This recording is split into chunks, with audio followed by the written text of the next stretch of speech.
We followed the story of Syria very closely on this podcast, and 6 months ago, a new development came out of seemingly nowhere. In a few days, fighters from the group Hayat Tahrir al-Sham, or HTS, stormed out of Idlib in northwestern Syria, taking Aleppo and not stopping until they reached Damascus. The regime of Bashar al-Assad, which had stood since 1971 under the ruthless grip first of his father and then of himself, crumbled. The first emotions of those Syrians we spoke to were joy and relief.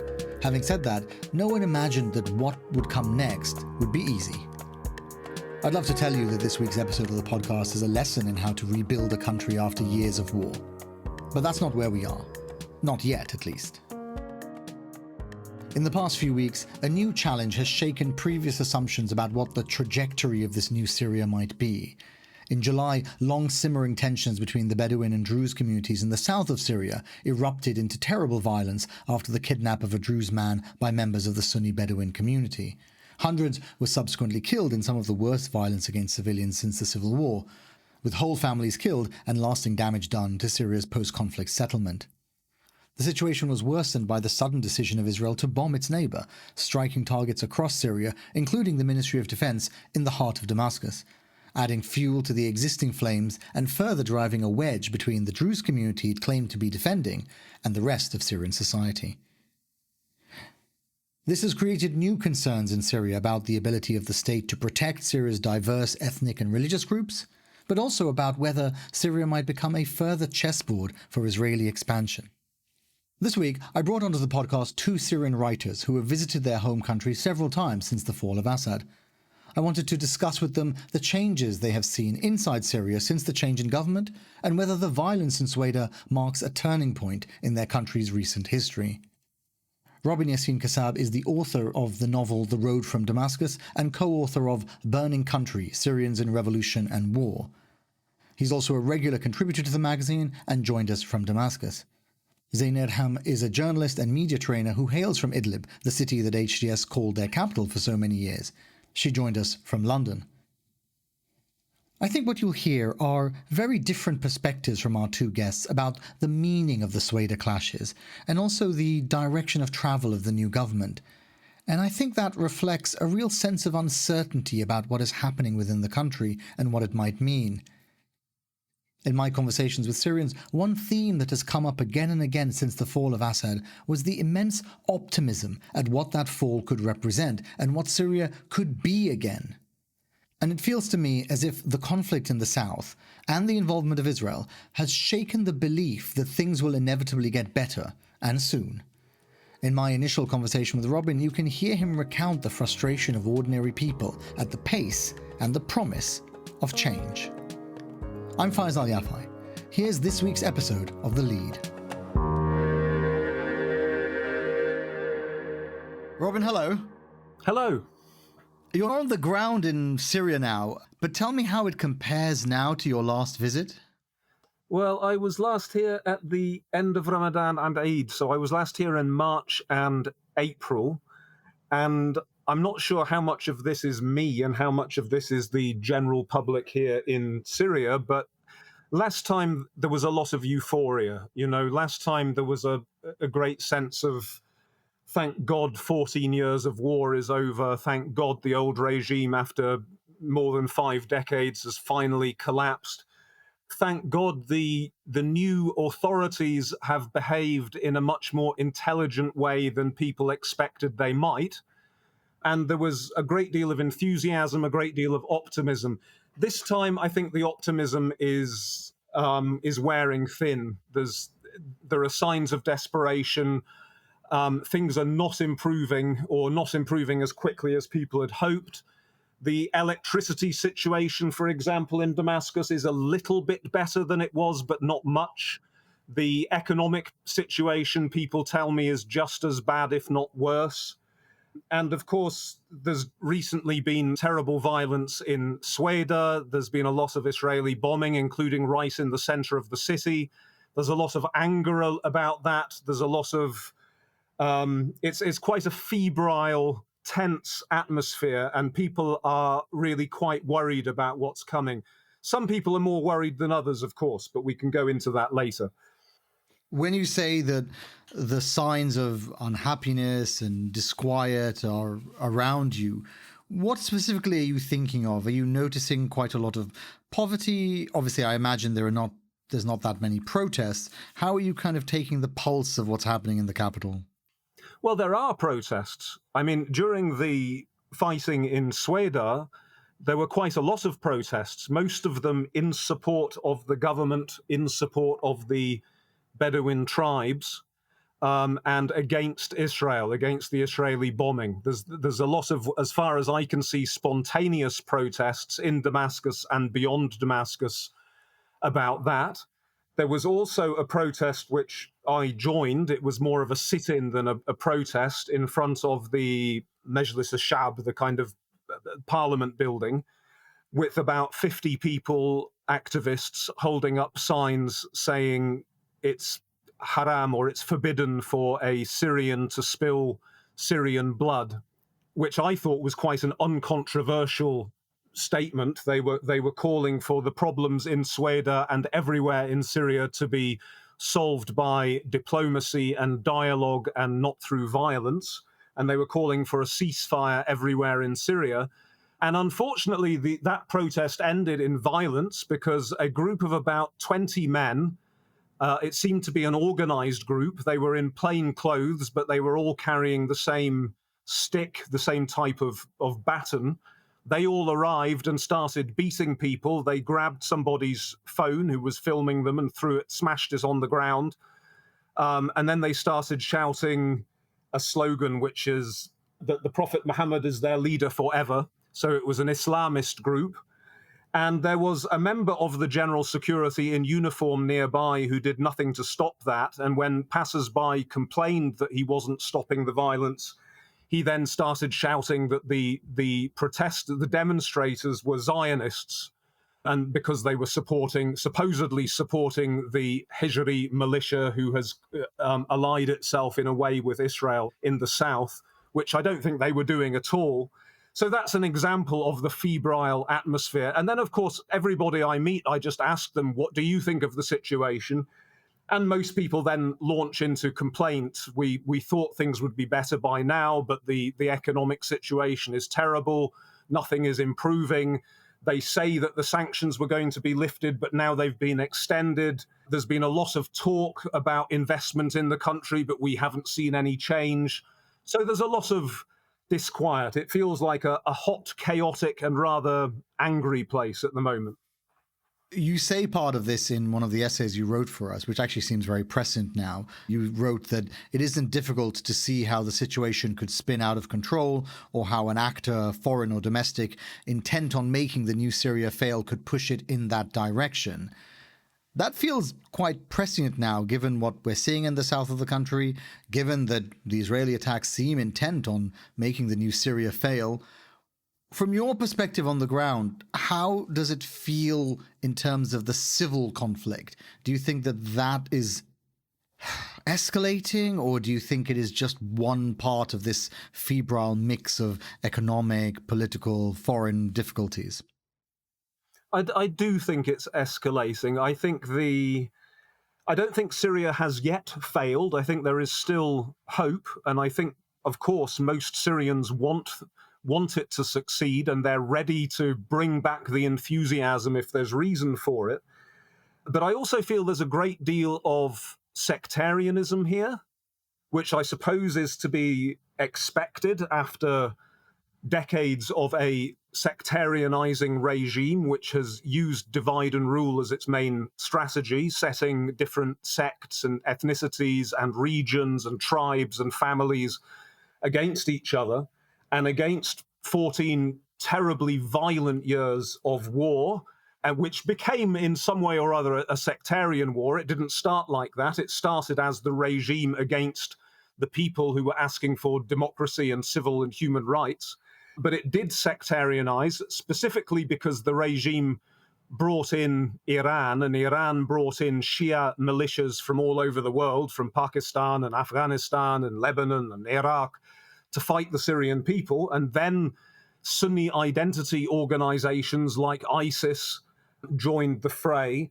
So there's a lot of a lot of anger. There's a lot of sectarianism. Part of the problem, I think, is the government, the authorities, but it's not just them, it's also the people. While the violence was happening in the south between the Bedouin and the Druze, and between government-linked militias and the Druze, students in Damascus and students in Aleppo attacked Druze students. And yesterday, two Druze men were shot dead here in Berzeh, a suburb of, or part of Damascus, an area of Damascus called Berzeh, probably in a sectarian attack. Of course, there was the sectarian atrocities against Alawites on the coast in March, and nothing much there has been resolved. One aspect I wanted to get to, Robin, was about the way that the new government is being perceived, and particularly how certain groups, let's call them as shorthand the secular groups and minorities like Christians, how they are perceiving what sometimes comes across as the increasing Islamism of the new government. I want to start by seeing if you think that that is what is happening, and then we'll get into some more specifics. Well, when people think about Islamism, they usually think about repressive dress codes and banning of churches and bars and so on. And here in Damascus, there's no sign of that. And I was in Latakia in the north of the country the other day as well. No sign there either. Women are wearing what they choose to wear. There's the full range. Some women are fully veiled. Some are wearing the hijab over their hair. Some are not wearing any hair covering. Some are in quite revealing clothing. Some men are in shorts. Alcohol shops are open. Bars are open. So in that sense, there is no sign of repressive Islamism. The churches are open. People go to church. And so on. So in that kind of sense, no, it's not an Islamist, a repressive Islamist state, at least not yet. It's the not yet part that I wanted to focus on. This has been called the bars metric, and I know in one of the pieces you wrote for us, you called it a highly contested and sometimes trite measure of freedom. Nevertheless, I think we should use it for a moment. The idea is whether the ruling authorities permit or encourage nightlife in the cities. Damascus has a very vibrant nightlife. I think the concern about the looming loss of personal freedoms is that some people look around Damascus and say, well, there have now been 2 attacks on clubs in the city, and they wonder if that is the beginning of something. It may or may not be. It's certainly true that the authorities keep kind of trying out things. They put up trial balloons. So, for example, a few weeks ago, there was a suggestion that they were going to have a dress code on beaches. Yeah. That men would have to wear long shorts and cover their chests, and women wouldn't be able to wear bikinis. They would have to wear modest clothes in the sea.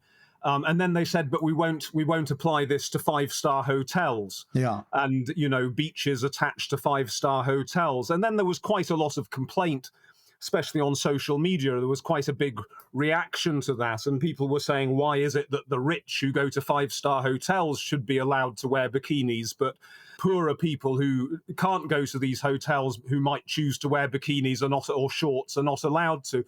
And then they retracted it. So they're obviously worried about public opinion, and they do try these things out, but when public opinion pushes back, they retreat. But I don't think that's what's worrying members of the minorities at the moment, or even secularists. And what I am much more worried about at the moment, and what I think my friends who are Alawites or Druze or Christians are very worried about, they're worried about the potential, in effect, to turn this into a state for Sunnis. Now, that's not quite the same as turning it into a religious Sunni state. There's a kind of there's an identity, a new Syrian identity is coming forward, which is specifically Sunni, and it seems to call on symbolism which is resonant with Sunnis, but it's not, or Sunni Arabs, but it's not resonant with everybody else. So, for example, a few weeks ago, a big fuss was made about the new visual identity of Syria, as if Syria were a company or a product rather than a very complex society. Brand Syria. A brand Syria. And the branding, you know, there were men on horses with the white flag of the Umayyad dynasty. And there's a lot of symbolism about Sunni Arab men, which doesn't really include Kurds. It doesn't really include Christians or Alawites or Druze and Armenians and these other minority groups. And I think that's what's worrying. It's not necessarily, and when I notice sectarianism amongst the population here, it's not necessarily a particularly pious religious sectarianism. It's almost Sunniism as an ethnic group. When we look at the horrible videos of atrocities and insults against especially Alawites in March and more recently, because it keeps happening, the insults that are used are not the kind of insults like apostates or unbelievers that you might hear very religious extremist Sunnis using against non-Sunnis. It's language more like pigs and dogs. It's almost a kind of racist language, as if Sunniism has been defined as an ethnic group. And that goes back, I think, to what happened over the war years when the regime used a divide and rule and brought foreign Shia militias to repress Sunni communities, and when it horribly oppressed and insulted in sectarian ways Sunni prisoners in prisons. It wasn't necessarily a theological thing. It was almost a kind of ethnic thing. You know, it was our group against your group. And I think that's what's worrying people. When I talk to, for example, a very good Alawite friend of mine who I was talking to recently, he lives in the Gulf. He was scared to come back to the country, even though he's always been anti-Assad. He was always against the Assad regime. He did come back recently because his father died, and it's a very sad story. The last thing his father said to him was, "Please, can you find a way to get your brother out of this country?" And they don't feel that they're being alienated from the country because, you know, for theological reasons, or because their women are going to be forced to wear hijabs, or because the bars in Latakia are going to be closed. It's not those kind of behavioral things they're worried about, at least not at this stage. It's that they don't feel safe as members of that community. Whoever you blame for that, whether you blame the people at the absolute top, or you blame militias that are affiliated with the government but not completely under the control of the government, or whether you blame the wider society, which has been sectarianized now. There is a sense amongst the minorities that they are not safe here because their identity is not Sunni.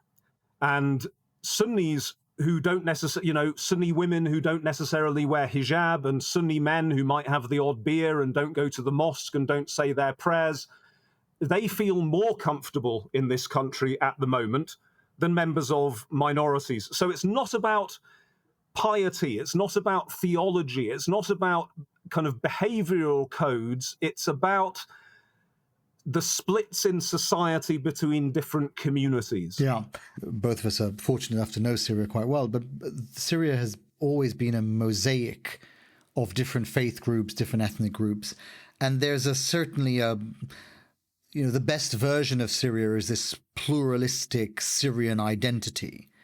And it certainly sounds as if that identity, which, I mean, seems to have survived the Assad regime, although perhaps it hasn't quite thrived in the civil war, but it sounds like that identity is not one that is being restructured, that it is being taken in a different direction rather than the direction that I think a lot of Syrians, certainly inside and outside the country, would think is the best version of Syria. Yeah, absolutely. I mean, I do think that I still guess that the majority of people are proud of the sense of Syria as a mosaic of cultures and so many different ways of life, so many different ethnic and sectarian groups contributing to the whole. And I've spoken to lots and lots of people here who want that to continue. I've spoken to lots of people who, they blame the old regime for sowing the seeds of discord and fitna, of discord and dissension amongst the population. But then in the next breath, they will say something terribly sectarian. This sectarianism was always here.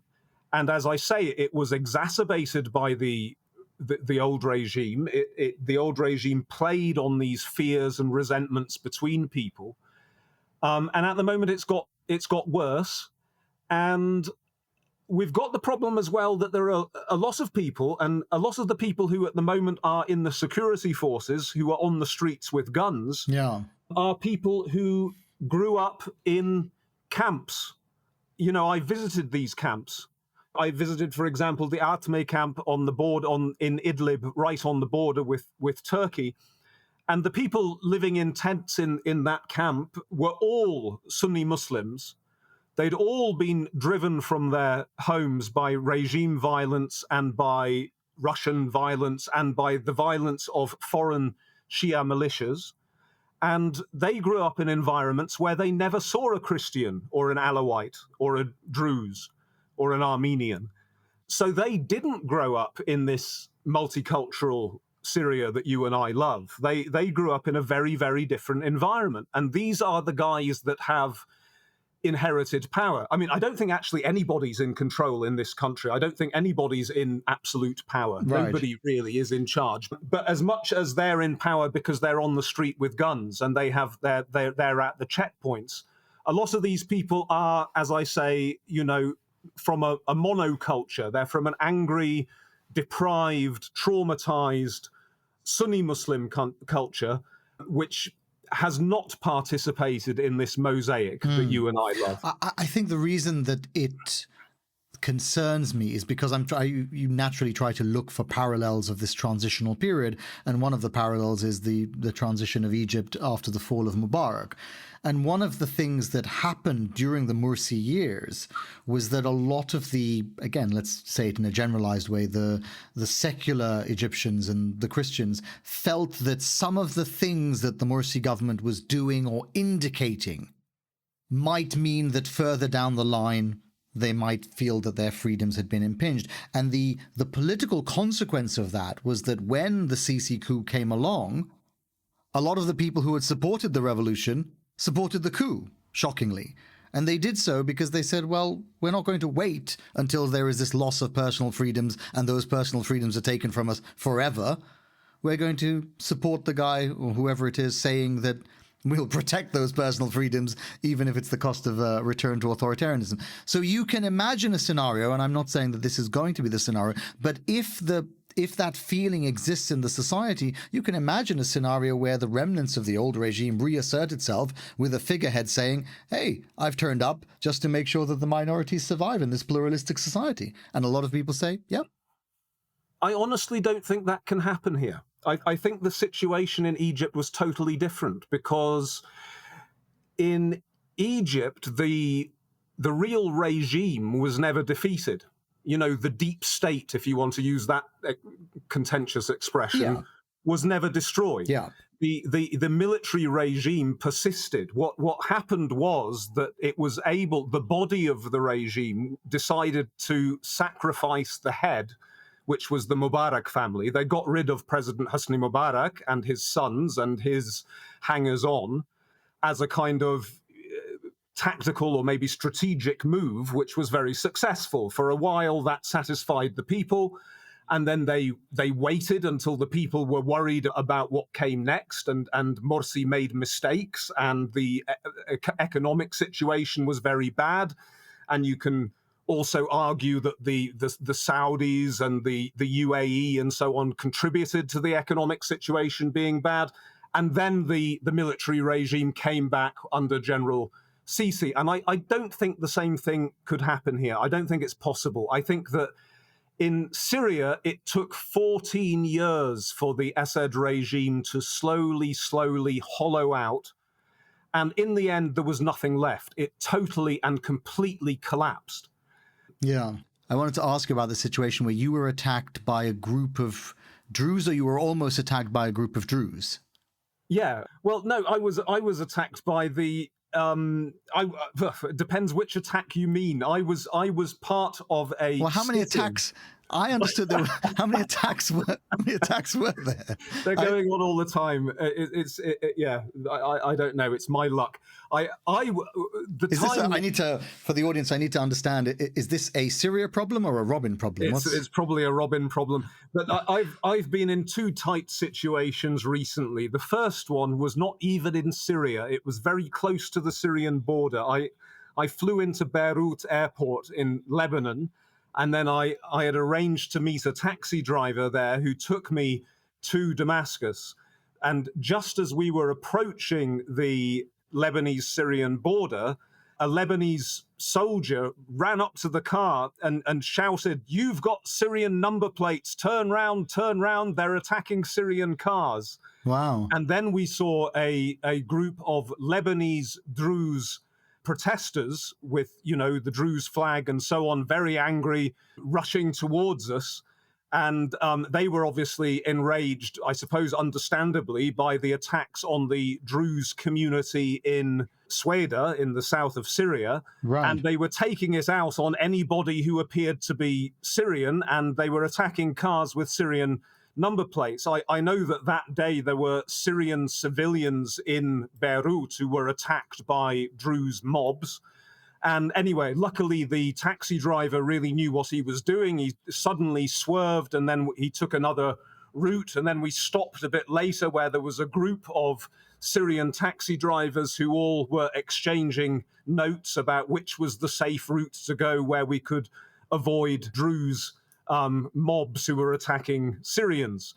Of course, this is the curse of this region, is the tendency of angry people to blame whole groups of people, whole collectivities for the actions of some, because the taxi driver had just been saying that he didn't like the violence that was happening in the south of Syria, and he hoped that all Syrians would be able to solve their problems by dialogue. And there we go. That's what happened. But I think it demonstrates that there's a certain, of course, it demonstrates that the events in Sweida have, upset a lot of people because they were very serious and a lot of them were filmed. But then at the very same time, I think it demonstrates that this transitional period is shaking at the edges. There's a lot of issues to do with it. We haven't even got to the involvement of the Israelis. It does feel as if that the fragmentation at the edges might eventually have an impact at the center. Absolutely. I mean, as I said, last time I came here, the overall mood was euphoric. The unexpected sudden collapse of the regime and the unexpected intelligence of the new authorities had given everybody a huge burst of enthusiasm, which has now worn off. And I think everybody is aware that this is a deeply wounded country. It's a country in which nobody is in control and in which hundreds of thousands of men are armed. There's lots and lots of competing militias, and even the authorities, even the government, is not one thing. It's a coalition, a very loose coalition which could collapse, of different militias. And even the Hayat Tahrir al-Sham, the dominant militia, has got many different parts to it. There are extremists and there are pragmatists and so on. There are the Kurdish groups in the northeast, the PKK behind them. There's 100,000 armed Druze militias who were at each other's throats, but now have been somewhat unified, at least for the moment, by the common threat that they perceive. There are people known as Fulul al-Nizam, known as the remnants of the old regime, and some of them simply are remnants of the old regime, but some of them are Alawites who've got guns, who feel scared and wounded, who may form an insurgency. There's ISIS, which is still here. There's a group called Saraya Ansar Sunnah, and nobody really knows who they are. That's the group that has claimed a lot of attacks on Alawites and others recently, and including the suicide attack in the church in Duwaila in Damascus. So there's a lot of armed men. There's a lot of chaos. There's a huge amount of disinformation. There's lots of different narratives going around. And that's the thing which has been really apparent to me at the moment. I talk to people about it's clear that Druze militias committed crimes in the recent violence. It's clear that Bedouin militias committed crimes in the recent violence. And it's clear that government forces or government-related forces committed crimes. But depending on who you talk to, people don't recognize that, they will recognize that one of those sides has committed crimes, but not the others. And that's the problem. It's very difficult. Everybody's got a different set of facts. Yeah. I think to go back to the very beginning of our conversation, to talk about the protests that you witnessed in Damascus, I think it sounds like, exactly as you say, that not merely do people have different politics, but they are living in different realities, different understandings of what is actually happening in the country and where the country might be going. Absolutely. This, of course, the disinformation is definitely being pushed. I think that's been proved by various fact-checking organizations, that there are people outside the country and inside the country who are pushing disinformation. We can probably blame the Israelis and the Iranians and the remnants of the old regime who want it to fail. And also different interests within the country are pushing disinformation. And then there's simply the fact that people, as I'm repeating myself, people are angry and emotional, and they are not ready to listen to different perspectives at the moment. They're not ready to understand that there may be more than one truth. So it is a very delicate, very difficult situation, and I just hope that Syria can get through it. Syrians have suffered so much, especially over the last 14 years, but over the last decades of terrible dictatorship. And it's a society full of intelligent and well-intentioned people. And I just hope that they can prevail against this huge weight that's against them. Robin Yassin-Kassab, thank you very much. Thank you. That was Robin Yassin-Kassab in Damascus. I also spoke to Zaina Erhaim, who has written powerfully about the tragedy of further intercommunal violence in her country. Zaina, I wanted to start by quoting back to you actually a couple of things you've said in the past 6 months, and I wondered if there was a through line to it, or if perhaps there's been a change in your view. Last September, you wrote that after your mother called you to tell you that about the fall of the Assad regime, you wrote that, "At my mother's words, the thick protective walls I had been living with for years collapsed under the weight of a flood of new ideas, led by one: I can go back." And more recently, in the last couple of weeks, you've written something rather different. You wrote, "I'm seeing my home, Syria, heading actively into a civil war." So I suppose that is a good place for us to start. How did we go from you feeling one thing to you feeling another in such a short space of time?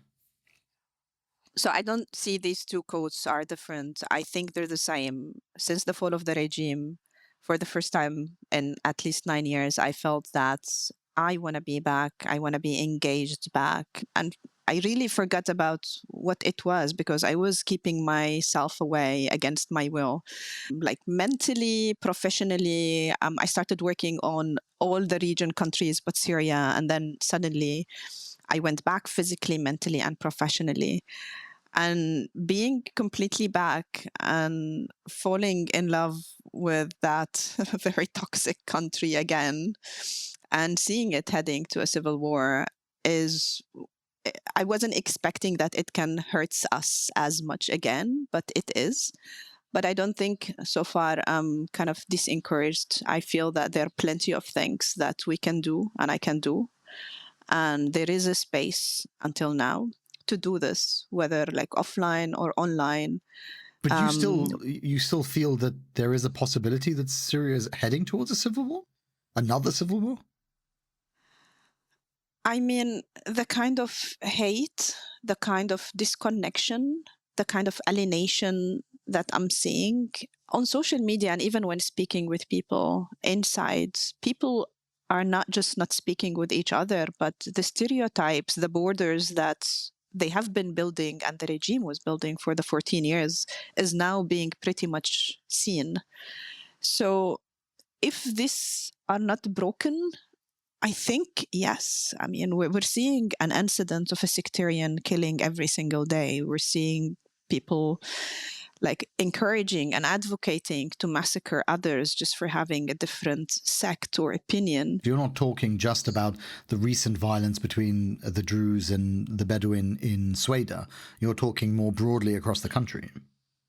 Yeah, I'm speaking as the Alawites in the coast, the kidnapping of the women, and what happened with the Durzis when I was in Damascus, in Jaramana, and recently in El Asweda.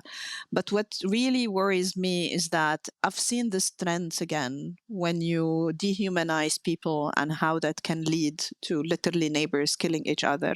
As someone who was living in Eastern Aleppo and seeing people in Western Aleppo celebrating and seeing the barrel bomb hitting us as fireworks, I understand how this disconnection can actually lead to people dehumanizing each other and eventually not minding each other killed, and the criminal will take the opportunity to do the killing themselves.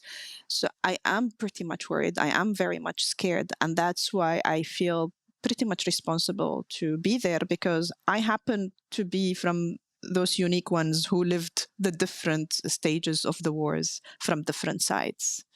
Do you want to clarify what you mean by that? You mean that because you're originally from Idlib, from the province that HTS were ruling before they took over Syria? Well, before the HTS, I was part of the uprising from the very beginning, and then I lived in the HTS held territories in Idlib and Aleppo. So I had that experience, and at the same time, I kind of have the ability to speak with the others and listen and engage, which is something really sadly very rare nowadays. I think a lot of people, and the reason I wanted you to explain the background is that, you know, you have become one of the most important commentators on what is happening in Syria, most important Syrians. I wonder, do you not think a lot of people listening to you will be concerned if even someone like you thinks that the state might start collapsing again? I'm not sure whether the state might be collapsing, but what I'm seeing is not a new home being built. What I'm seeing is not leading to stability. I'm still seeing people grouping, going back to their tribes, going back to their kind of toxic identities, which are putting them again into bubbles. That wouldn't make a sustainable or a peaceful home. When I was in Damascus last month, 2 months ago in May, I mean, you can feel the fear. When I was speaking with an Alawite person who was working as a waiter and he knew I'm from Idlib, the fear in his eye made me shiver. Wow. I've never been scary in my life. And I mean, noting that I don't wear a headscarf and I'm a woman. So can you imagine if I have like a typical beard and I'm a man? How frightened might they be? But I mean, the fear is because there is a tendency to believe that people from Idlib now hold a higher position in the society because of Jolani and the NHTS. And there is this stereotype that all the people from Idlib are part of the government or the forces and are alliance with whatever the government is doing as well. It's the same thing that many Syrians had for all the Alawites. Right. Now it's happening with the people of Idlib. Right. And this is something, Zaina, that we were just talking to Robin about, because when you think about the mosaic that is Syria, I think a lot of people, perhaps you included, were hoping that after the fall of Assad, that mosaic identity, which I think is the best part of Syria, would reassert itself. And I think that hasn't happened so far, and it looks like it might be drifting away. I mean, like all conflicts, sadly, those with higher impact and louder voices are the ones who are most extreme and they have arms. I mean, in my opinion, if we were able to lock all men for one single day in Syria, things would be very much different. The kind of toxic, misogynistic testosterone that is spreading around, I mean, many fightings are starting because alpha men didn't agree with another alpha men on what they're saying about their tribe or whatever. And because there is no kind of base or rule to control all of these personalities and aggression and arms that are very widely spread, I mean, their voices are certainly the ones that are louder, and they are more capable of pushing people toward the extreme.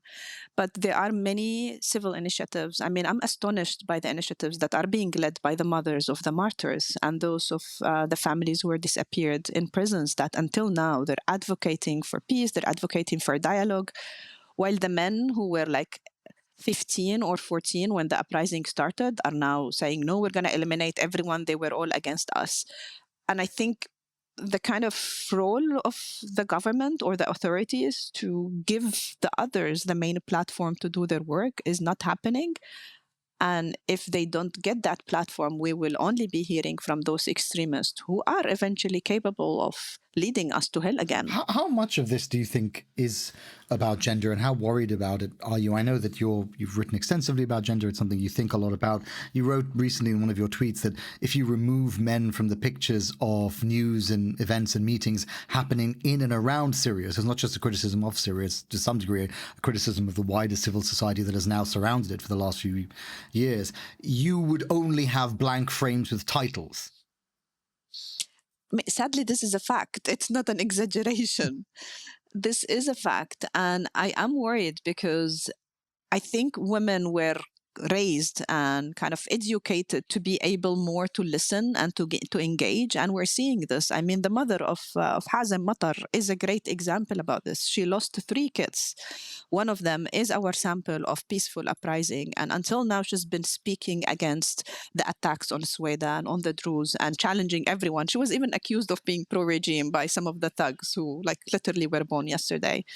So they are being kind of eliminated from the picture. Only armed men and conservative men, like a stereotypical part, are being given all the platforms or the spaces. And that is affecting the discourse, and that is affecting who is speaking to what. I'm not just speaking about the government. Every single thing. If you go to the Ministry of Information, if you go to the security forces on the border, I mean, it's literally all men, which is wrong, obviously. And it's going to be affecting how much we actually get and they're mostly Sunni men again. So it's not just men, Sunni Arab men. So literally more than 70% of the Syrian society, or the mosaic, as you called it, is not represented. Related to the aspect of gender is this, well, I mean, we can start by calling it creeping conservatism, although I think it is an open question whether that is the case. You have seen, you've talked about this certainly, that there were these attacks on nightclubs in Damascus, which I think, set off alarm bells among people who worried about rising authoritarianism or, perhaps the retrenchment of certain conservative views. The same thing happened with that whole debacle about bikinis on the beach, or burkinis on the beach, and decent swimwear. I wonder if you feel that these things, small at the moment, but that they might be, what you sometimes hear people say, the canaries in a coal mine for those who are concerned about rising Islamism. I mean, you can sense it. The nightclubs was an example, but you can sense it in the latest workshop I was giving for women journalists in Damascus. They were telling me about cases that they were studying about how many women students at school were starting to wear a headscarf, and the percentage of that, especially those who are from the minority, thinking that this would protect them from being harassed or being kidnapped.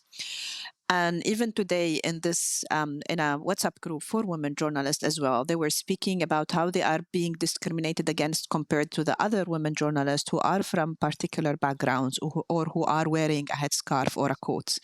So there are many elements that are affecting. Many people are voluntarily going to the conservatism, to thinking that this would protect them or giving them like a higher class within the current government.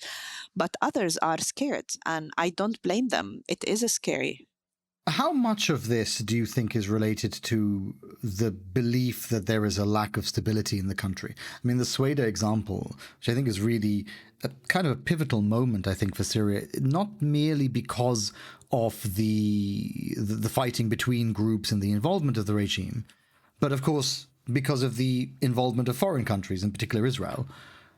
How much of that, and I think the bombing by Israel of the Ministry of Defense, which is right in the center of Damascus, I think was quite a shocking moment. And I think it made a lot of Syrians think that the government is spiraling out of control. It's unable to protect its own borders.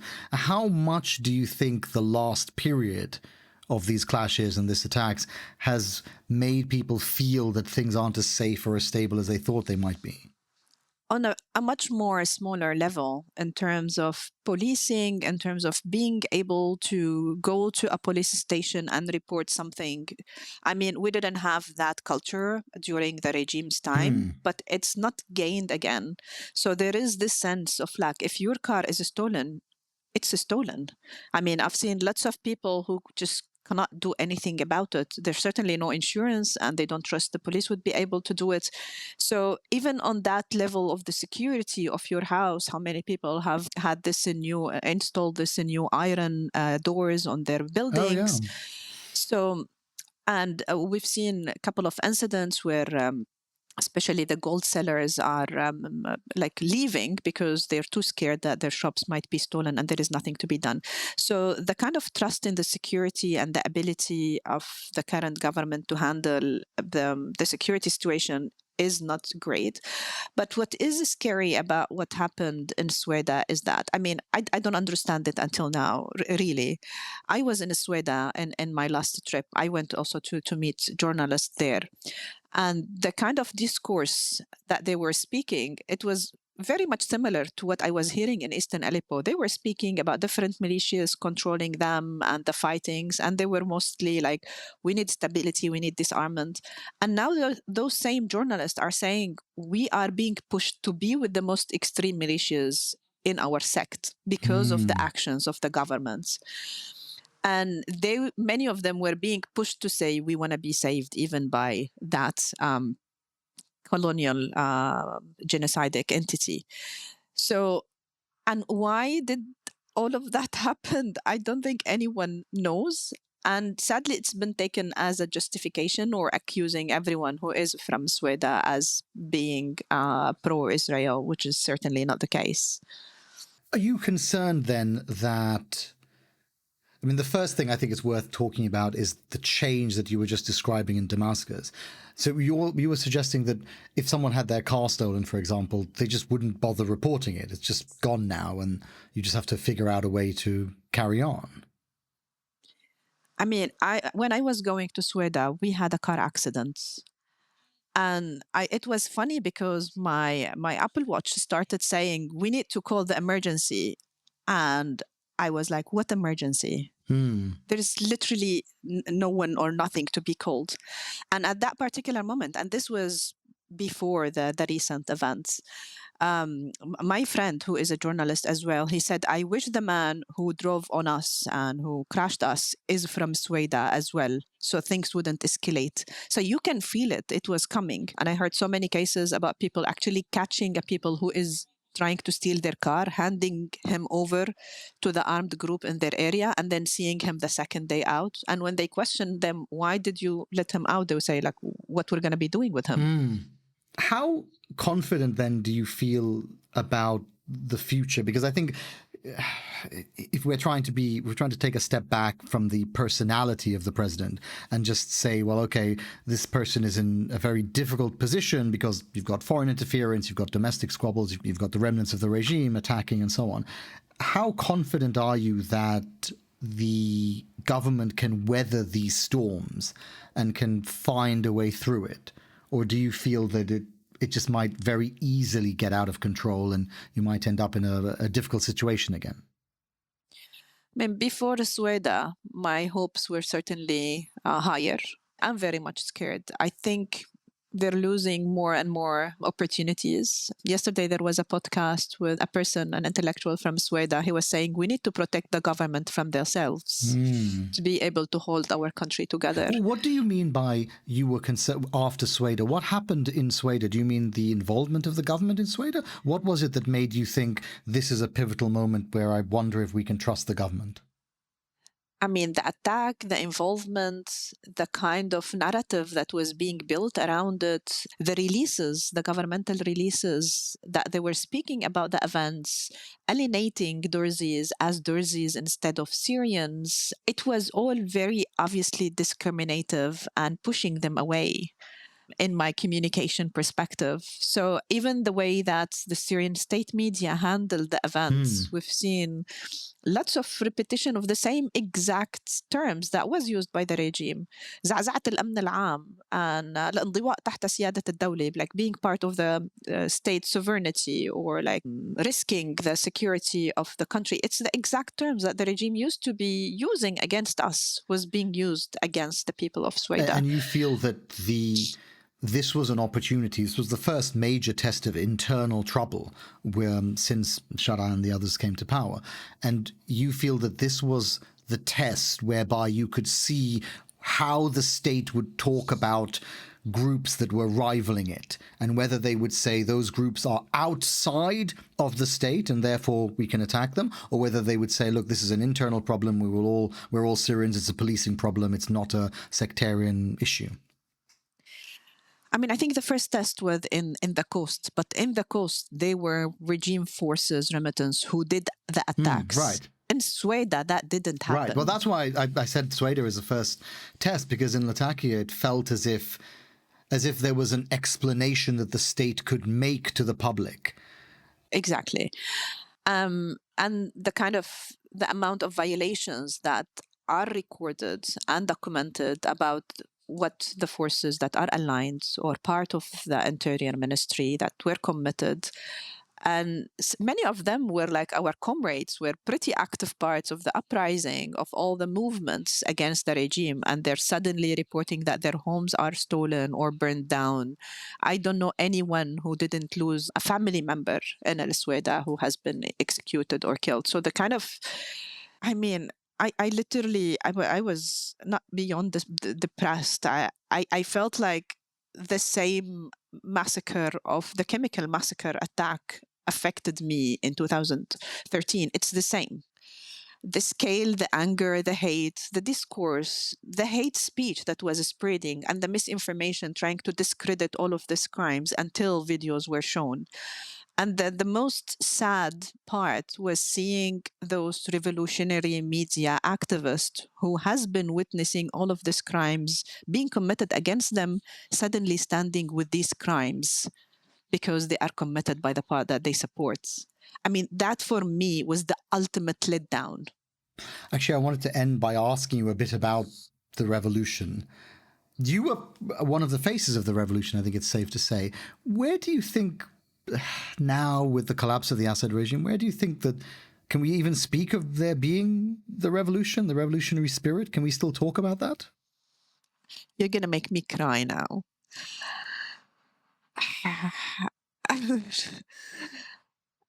I mean, many of those voices who are trying to stay sane in the face of all the insane things that are happening in Syria were comrades in 2011. Some of them were calling, let's reunite, let's recreate the local coordination communities, well, this time without Razan with us. Because we seem to be the ones who were actually going against the dictator because he is a dictator, not because he's Alawites or because he has blue eyes or any other feature. So many are still working in different fields and are trying to save whatever they can save from the current events, even engaging with the government, engaging with civil society. But where is it? I don't know. When the Sweida events happened, I felt ashamed and very angry for all of those who we lost on the way. And what can we tell them? Those, not only Razan and our activist comrades, but those who were killed while chanting Syrians are one in the streets, and now seeing all of this cheering for attacking other Syrians who are in their homes. That was a turning point for me. I don't think we can go back to where we were before Sweida, but I still feel that we are needed and we can still do things to minimize the damage that it caused. I don't want to offer an opinion on where the revolution is at. I think that it's important for the audience to understand that not only did you live through it, but you experienced a great sense of loss from it personally. Of course, you lost a lot of people that were close to you. You've mentioned Razan Zaytuna, and I don't want to be in the position of saying that the revolution is over or that this is the precise moment where the hopes of the new transition end. But I think it's interesting for the audience to hear that someone who was so much part of it now feels that the hopes that perhaps you felt back in November haven't come to fruition, and that you think that there may be a possibility that they never will?